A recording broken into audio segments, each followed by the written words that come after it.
Hello, we're the student chapter of the American Institute of Chemical Engineers here at UC Berkeley. Today, we'll have a look at the importance of water treatment as a chemical engineering process, its impact on people all around the world, and the considerations that are necessary to ensure the safety of water treatment facility staff and the general public. Let's have a look. Settling tanks, or sedimentation tanks as they're sometimes called, are large tanks with still or slowly moving water. Under the influence of gravity, suspended particles drift to the bottom of the tank, thereby removing sediment from the water. Settling tanks must be periodically cleaned out to remove the accumulated debris, but some designs allow for the continuous removal of solids using mechanical processes. Reverse osmosis is the process of pushing unfiltered water through a semi-permeable membrane in order to remove dissolved solid from the water to produce potable water. In osmosis, water flows through a membrane from a lower to higher salt concentration in order to reach equilibrium between both sides of the membrane. In reverse osmosis, pressure is used to overcome this osmotic pressure and reverse the process. Saponification is the hydrolysis process of turning oil, grease, fibers into long chains of fatty acid. One end of the chain has a high affinity for industrial metal waste such as copper, iron, and lead. By allowing contaminated water to react with saponificated materials, metal waste will be removed. Currently, chemically modified food peels have been experimentally tested to effectively remove metal wastes. Water testing methods. There are many water testing methods that can determine the purity of water.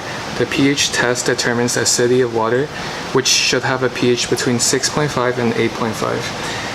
Biochemical oxygen demand testing, or BOD, denotes the amount of oxygen needed by microorganisms under aerobic conditions.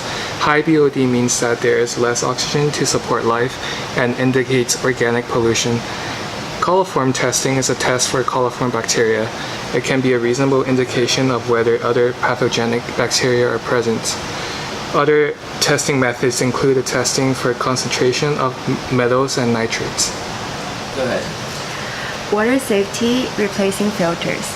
The crisis in Michigan has brought attention to the serious problem of lead in drinking water. Fortunately, a water filter that is either Standard 53 or Standard 58 certified can reduce lead in your drinking water.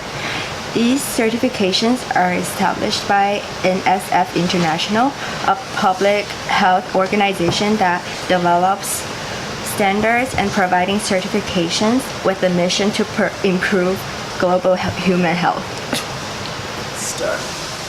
Water treatment safety procedures. Proper safety protocols demand that industrial water treatment specialists have personal protective equipment such as hard hats, safety glasses, and chemical-resistant suits while performing their daily duties. In addition, the amount of hazardous chemicals stored on site should be minimized. If chemicals must be retained, all should be properly labeled and stored according to the safety data sheets. There are two different standards when it comes to water contamination.